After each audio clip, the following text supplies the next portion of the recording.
process called thinking, the root, the seed of manipulation was planted.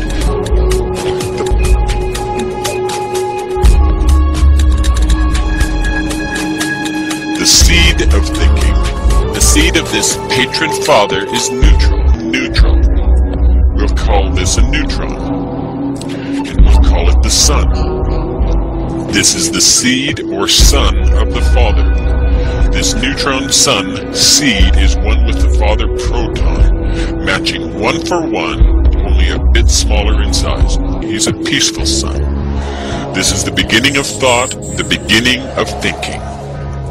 The next step in the manipulation process is the thinking process, is the introduction of seduction. It's a grand concept to fabricate the concept of thinking, but just one thought isn't going to manipulate anyone loose of their connection to reality. This group of thinkers then thought to introduce something that would manufacture a form of perpetuity in this whole notion of taking control.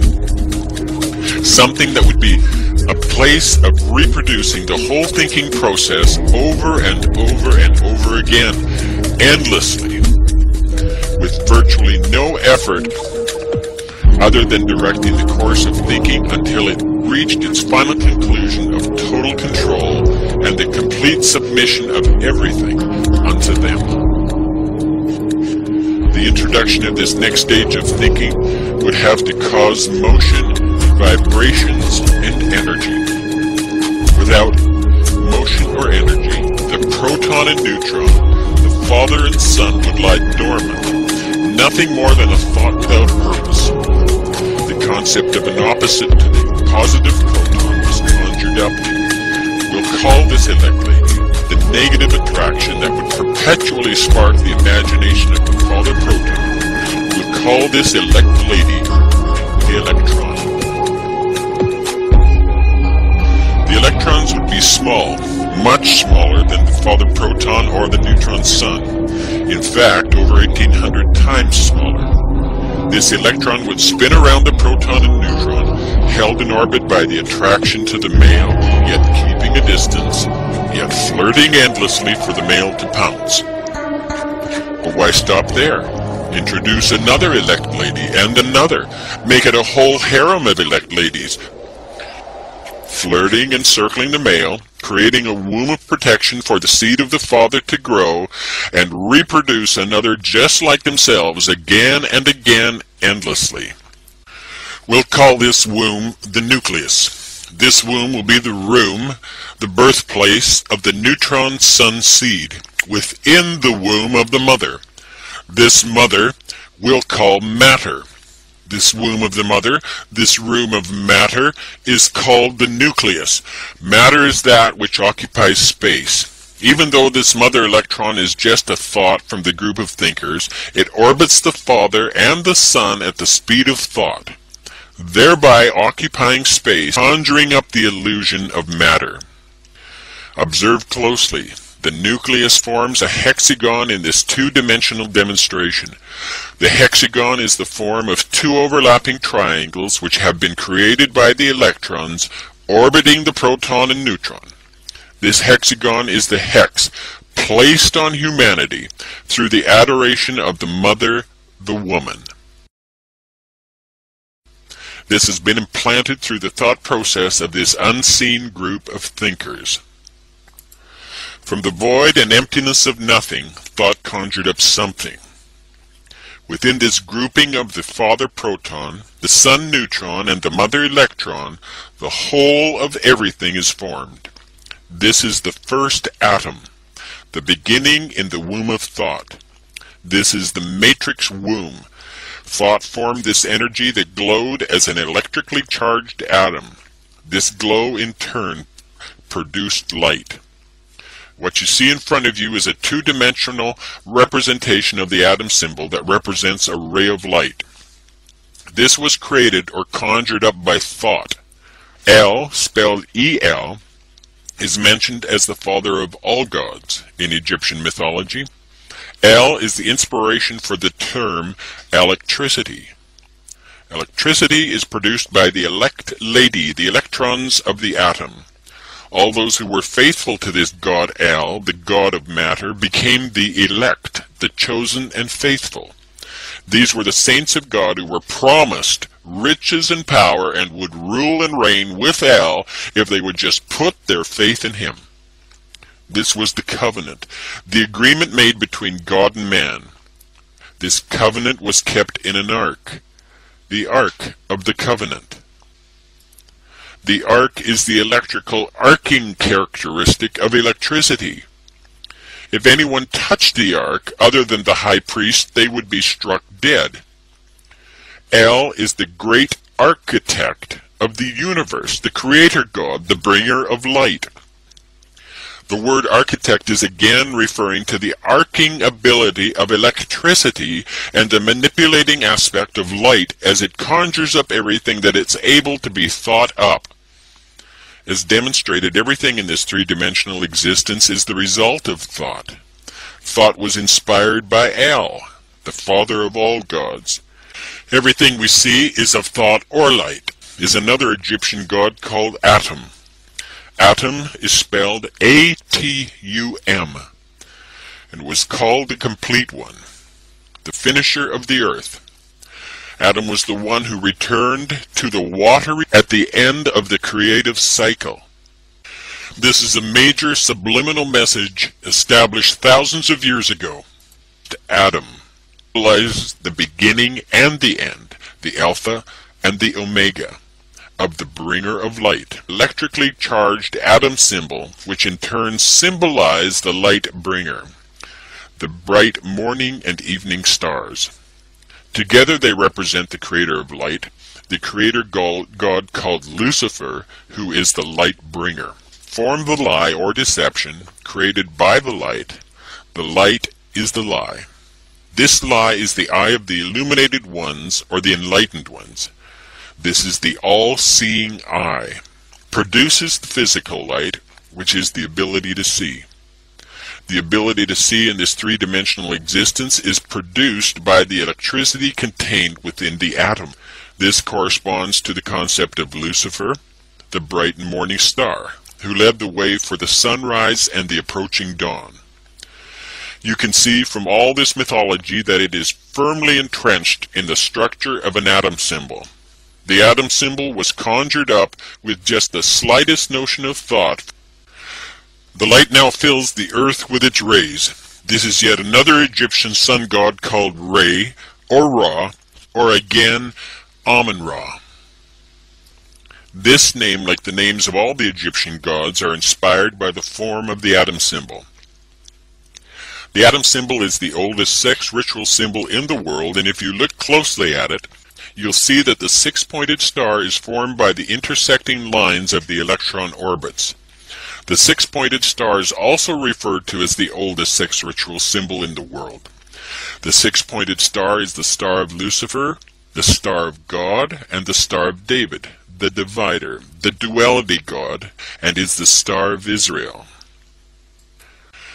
What has just been demonstrated is how everything was conjured up through thought. This is the basis and nature of manipulation. These similarities, although different, are close enough to send a message to our powerful subconscious reasoning, convincing us to register a certain thought, even though we're unaware in a total sense of what that thought is. This is called subliminal messaging. It is the foundation and the basis for the total manipulation and disconnection of all humanity from reality. This is the tool used by the Luciferian egregore of thinking beings to bring all of humanity under total control, to make us servants subject to lunacy, thereby causing us to relinquish our strength and freedom that these Luciferian thinkers might reign as God. It's this knowledge called Kabbalism, the ability to manipulate matter one molecule at a time, that the elite of the world have used to perpetuate the kingdom of these fabricated gods on earth. Thinking themselves to be the saints of God, the elect, and the divinely appointed rulers of humanity, they apply the principles of subliminal messaging taught to them by the Luciferian group of thinkers through the intellectual institutions of the world, thereby creating a hypnotic trance in which all of humanity flounders around in confusion, fear, stress, and disease. This Kabbalistic information has been handed down through the religious and intellectual systems that have plagued the world since the beginning of this conjured-up creation. Kabbalism kicked into high gear with the onslaught of the Renaissance around the year 1000 AD. The Renaissance literally means the rebirth of thinking. This is not to say that the Luciferian egregore group stopped thinking previous to that. What this does say is that the push for total domination, total submission, and total control was now on. What we'll focus on next is how this conjuring up of light manipulates all of humanity, and how to reconnect to our awareness and wisdom and the eternal power that is rightfully ours. Everything that's visible within this three-dimensional space is light. If matter is accelerated to the speed of light, times the speed of light, it becomes energy, which is light. All that exists is formed from energy and light. For thousands of years, humanity has contemplated and asked repeatedly, where did we come from? The information you've just heard explained the origin of everything, the source of light, and the creation of all three-dimensional matter, which is energy. Before light existed, there was a void of nothingness. A like-minded Luciferian group of beings took upon themselves to control this void of nothingness. This void contains all the greatness of the eternal state. These beings desired to control for themselves all the power and wisdom of this nothingness, and thereby be worshipped as God. Here's how it works. The name Lucifer means light bringer or light bearer. The name Lucifer is derived from the Latin words lucem fere. Lucem means bringer or bearer, and fere means light. Lucem fere is Lucifer. Genesis 1 verse 1 and 3 states, "In the beginning God created the heaven and the earth. God said, let there be light, and there was light." Hypnotic trance has been established. Very few will question that there even is a God. So anything that's written after these words is like shooting ducks in a barrel.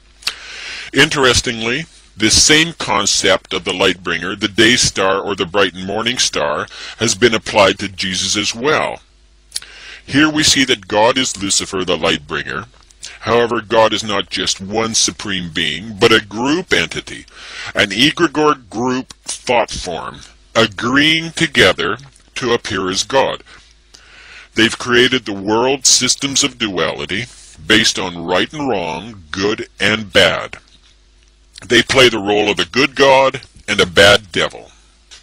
This Luciferian mindset shows itself in history as the mythical gods of old, each with a particular characteristic. These gods, when taken together, form the egregore group of thinking entities. God said, let there be light. God spoke. Speaking a word requires a thought. The word that this egregore God spoke was a thought. Every thought is a word. All words have sound. Even sounds not audible to our physical ears have sound. Sounds vibrate. Thoughts, which are words, which are sounds, vibrate. Vibration is energy. Energy has a strange characteristic in that it glows. Glowing is light. Therefore, thoughts are light. Everything you see is just a thought, conjured up by the Luciferian group of thinkers, and everything you see is formed by thought. Following this thought to word to sound trail ultimately leads to the creation of light. The very nature of light is to corrupt. This thought process called thinking has created the corruptible three-dimensional realm. Everything in this 3D space corrupts and dies. Light is nothing more than thought, and the thought form of the Luciferian thinkers is designed to create death, thereby controlling humanity through the fear of death. This God purposely and willfully created the concept known as death, and that's all death is, a concept. Death is an illusion, a manipulation of light through thought. Manipulating humanity with this illusion instills fear and desperation. Fear is the foundational characteristic that allows hypnotic, subliminal thought light patterns to be focused and injected into and forced to pass through our crystal brain. Our human three-dimensional brain has the same physical characteristics as that of a solid crystal or prism, except in liquid form. There's nothing godly, loving, or sweet about this group entity or its method of manipulation. For thousands of years, the use of fear and desperation has resulted in murders, wars, bloodletting, and endless disease. Children have been tortured, women have been raped, and men have marched blindly off the plank into the ocean of hypocrisy and death. This has all been courtesy of the God of the Bible, the God of love, the God of the Old and New Testaments, the God of the Quran, the God of Buddha, the God of every religion and intellectual system known to man. This is the God of light, the Luciferian light bringer. Genesis 1 continues to say that God saw the light, that it was good. But good for who? Obviously good for those who were using it to control humanity through the manipulation of light. Yet again we have another subliminal. God doesn't say that anything is bad, it's just implied, suggested, implanted. If light is good, then something must be bad. When we consider how we see things in this 3D space, we're told, from an intellectual perspective, that light enters through the pupil of our eye, where it strikes the back of the eye, where it's reversed, and then travels along a neurological path to our brain, where it's flipped right side up again, and we see an image. Unfortunately, this is incorrect. Light is thought, and the thought of what we are intended to see is implanted within the liquid crystal prison of our brain. The suggestion, which originated from the Luciferian mindset, travels through the crystal brain, and similar to a ray of light passing through a rain shower, a rainbow of three-dimensional color, form, and sound explodes in front of us. Whatever suggestion is attached to that explosion emanating from our crystal brain determines color, shape, depth, sound, and so on. The things we see, the sounds we hear, the smells we smell, all these details are within the thought, which is the word, the sound, the vibration, the energy, the glowing, and is the light. This has all been implanted in our brains as subliminal suggestion, and we believe it. Because we believe our senses and all the suggestion attached to them, it seems real. Even the sun, moon, and stars that reflect light to our eyes make up the hypnotic suggestion to convince us that what we see is real. It's only light. It's just a seductive, illusory, convincing thought form conjured up by the Luciferian group of thinkers. The simplest way to understand this is to imagine a stage hypnotist with his subject in a trance. The hypnotist suggests certain things, and the subject is only able to see and hear those things the hypnotist is suggesting.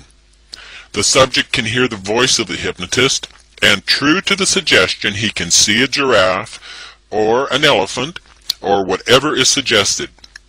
The hypnotized subject can't see the audience, can't hear them laughing. The subject can only recognize those things the hypnotist suggests. Why can't the hypnotized subject see the audience or anything other than what the hypnotist suggests? Simply because the suggestion is a subliminal thought, a word, and it created a whole new light pattern to emanate from the entranced subject's eyes. His eyes and ears still function, but because the thought implanted in the crystal brain has changed, then the reality of what seems to be real also changes. The hypnotized subject's eyes and ears work perfectly, but the reality is the hypnotized subject can't see anything other than the words suggested. But why? Why can't the subject in a trance see anything else? Because the audience and everything associated outside the trance state really isn't there.